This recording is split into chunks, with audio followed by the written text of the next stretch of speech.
It is my pleasure and honor to welcome to this morning's service to offer our New Year's message. The Buddhist Churches of America's Bishop, Reverend Marvin Harada. Reverend Harada has led us through these past 2 years of pandemic with insight and encouragement. And so I'm very, very grateful that he's here this morning to offer this morning's New Year's Day Dharma message. Reverend Harada.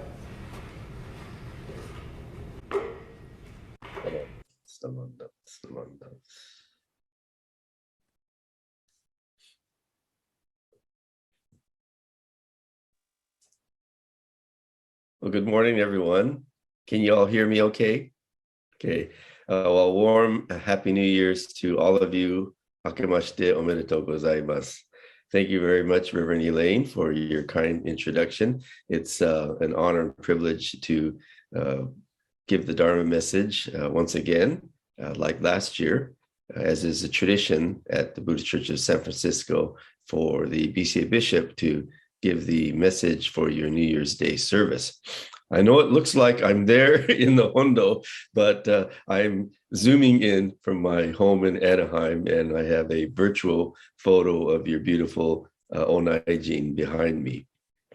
For my message, I have a little PowerPoint that I'd like to go through. So let me share my screen. Just give me a second here.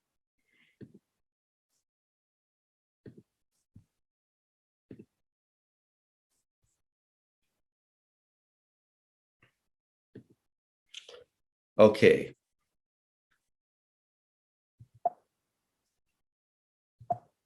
Let's see. Oh, I think I have to do, here we go. Okay. And a warm Happy New Year's greetings to all of you. So as we enter a new year, I think many of us have some kind of wish for the new year.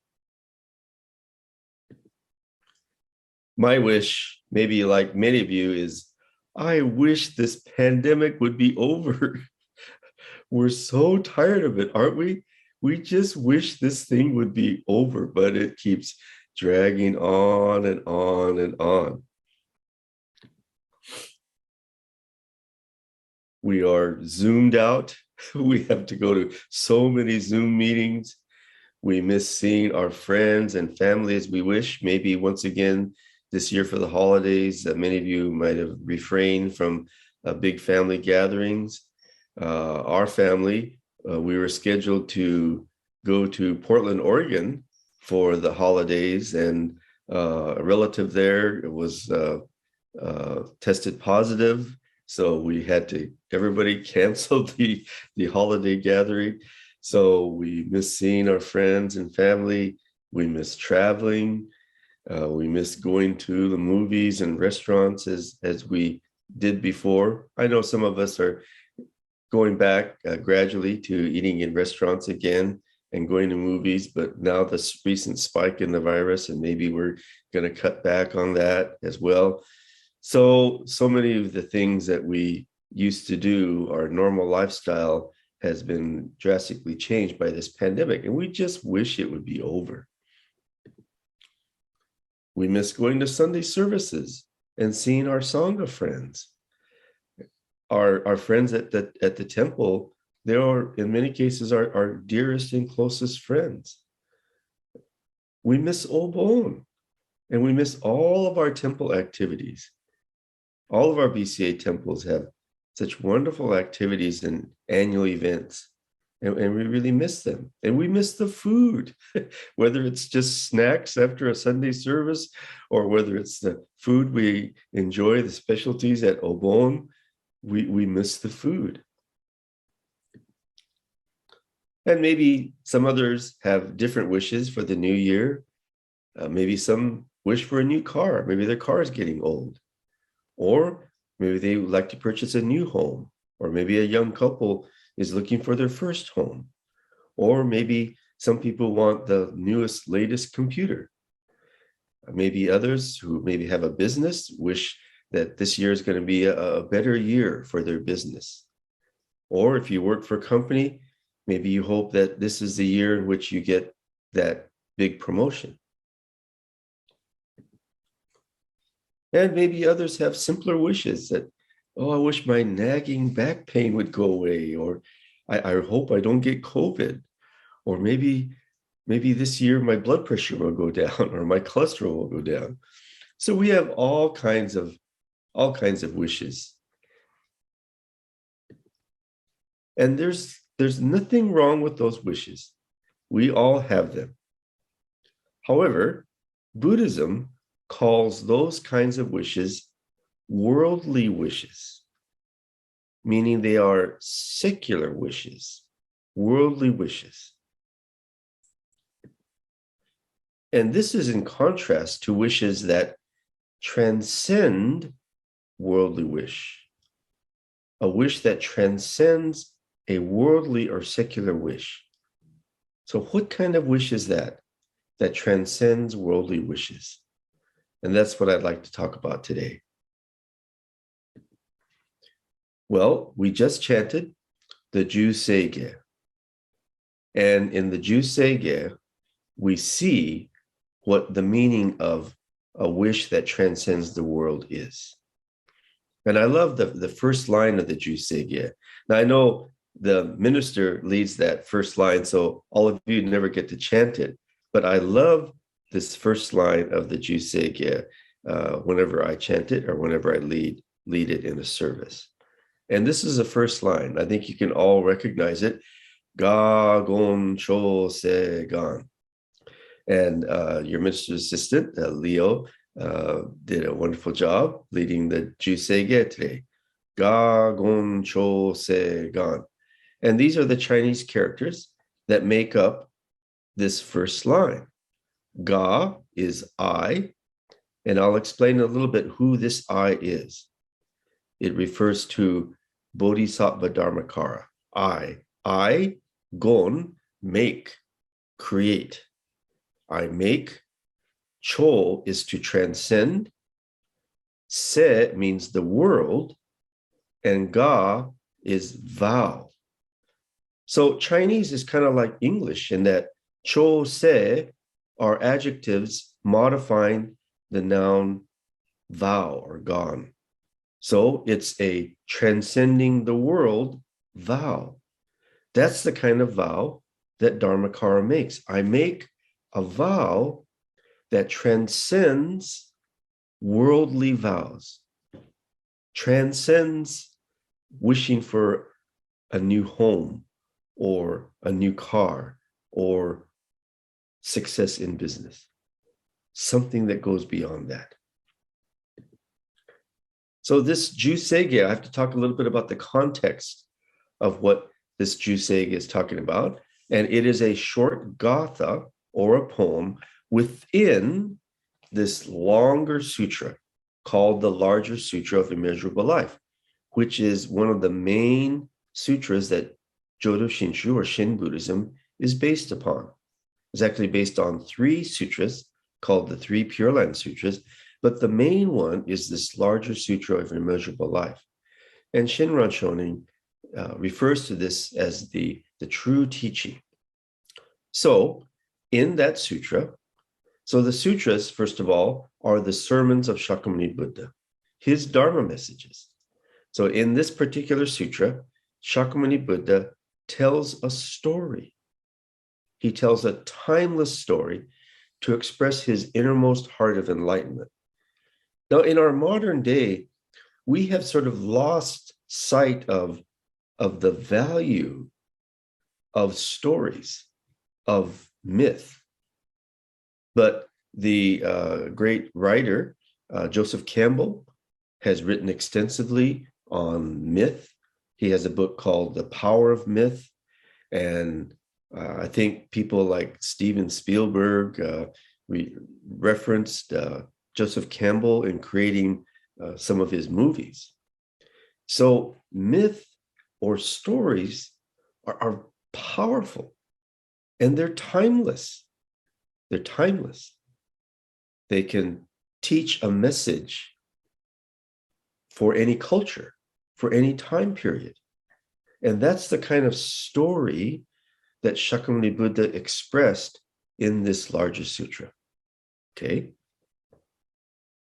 So Shakyamuni Buddha tells a story to express his profound heart of enlightenment, of wisdom and compassion. And the story begins, like all stories do, once upon a time, or long, long ago, there was a king. And this king met a Buddha and was so inspired. This king met this Buddha and felt, I have never met someone so wise, so compassionate, so radiant as you. I wish to become a Buddha like you. And this king decided to give up being a king and to become a truth seeker, and took upon himself the name of Dharmakara. Right there, right away.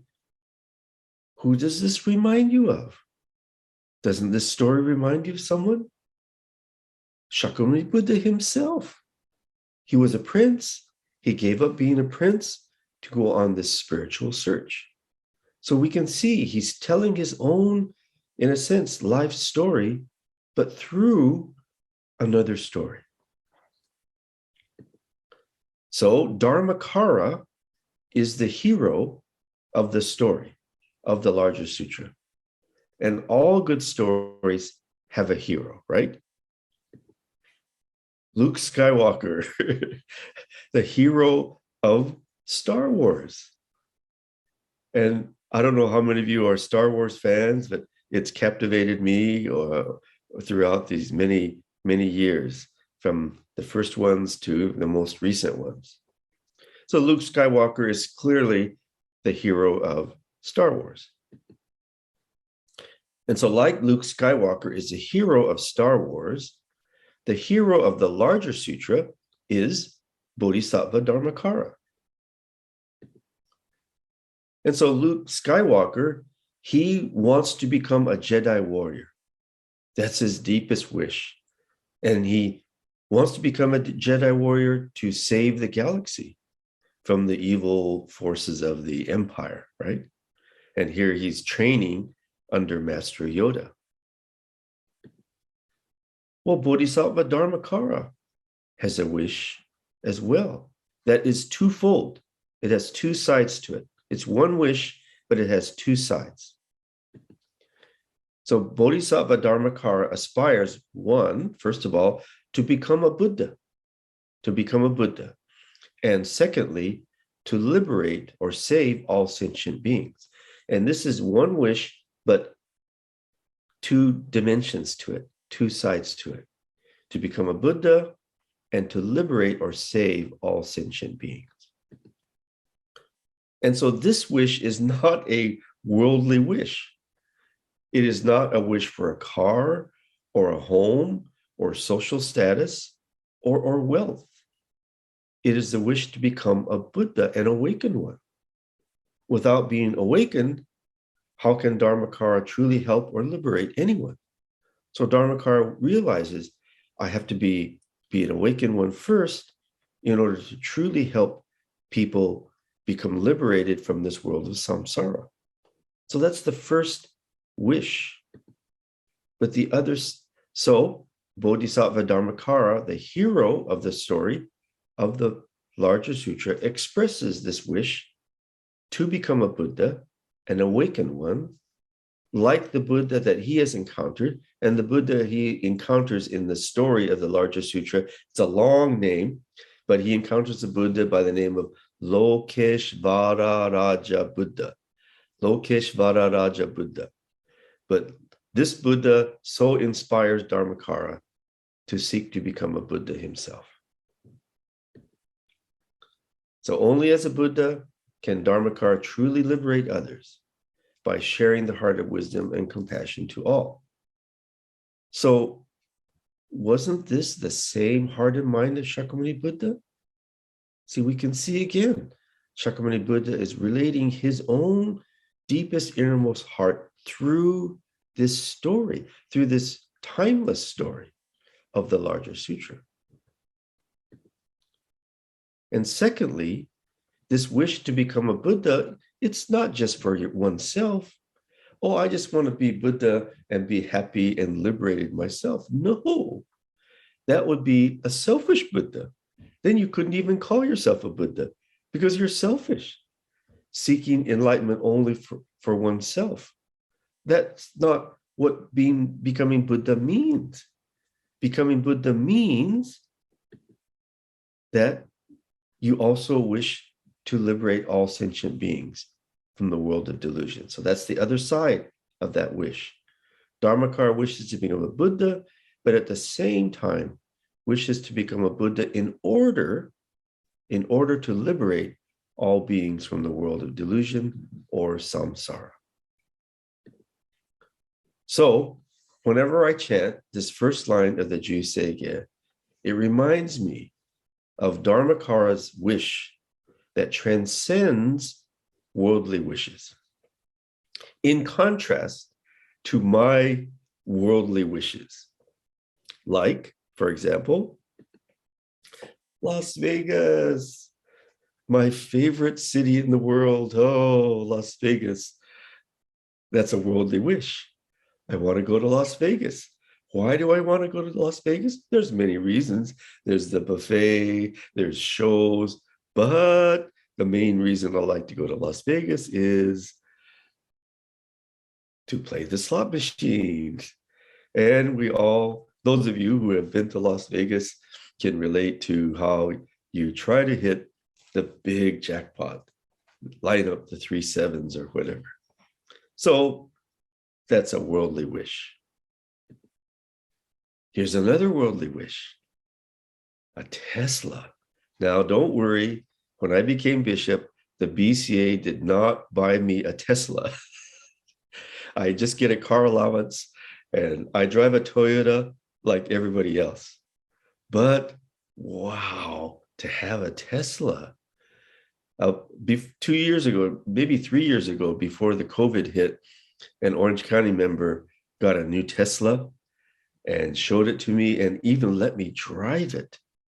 Wow. I have never driven a car with so much power. Oh, it was so much fun. So maybe some of you have this dream or wish of owning a Tesla. So wishing for winning in Las Vegas or wishing for a new Tesla is a worldly wish. They are not transcending the world wishes, like the one by Bodhisattva Dharmakara, as expressed in the Shusho-e. So even wishing that the pandemic would be over, that too is a worldly wish, isn't it? Well, we want it to be over because of the inconvenience it causes us, and because we do not have our normal life that we once had. We don't have the freedom that we had. We have to wear a mask when we go out, and it's so inconvenient. Let's now turn to Shinran Shonin. Shinran Shonin had the same heart as Bodhisattva Dharmakara and the same heart as Shakyamuni Buddha. And we'll see by looking at one of Shinran Shonin's poems, or wasan. Wasan are the poems that he wrote in Japanese to bring the teachings to the everyday person. So this is my favorite of all of Shinran Shonin's wasans. So you can read it with me on the screen. The mind that aspires to attain Buddhahood is the mind to save all sentient beings. The mind to save all sentient beings is true and real Shinji, which is Amida's benefiting of others. The mind that aspires to attain Buddhahood is the mind to save all sentient beings. The mind to save all sentient beings is true and real Shinjin, which is Amida's benefiting of others. It's page 365 of the collected works of Shinran if you want to look at it later. So let's look at this poem a little bit more carefully. So the first part, the first 2 lines, the mind that aspires to attain Buddhahood is the mind to save all sentient beings. Exactly like Dharmakara's wish. Shinran Shonin saying the same thing. The wish to become Buddha is at the same time the wish to save all sentient beings. Shinran Shonin had that in his heart and mind as well.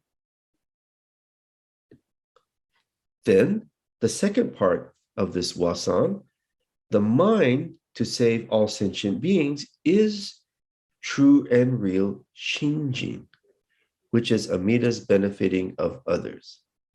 So here, I think we get a very clear definition in Shinran Shonin's own words of what he thinks Shinjin is.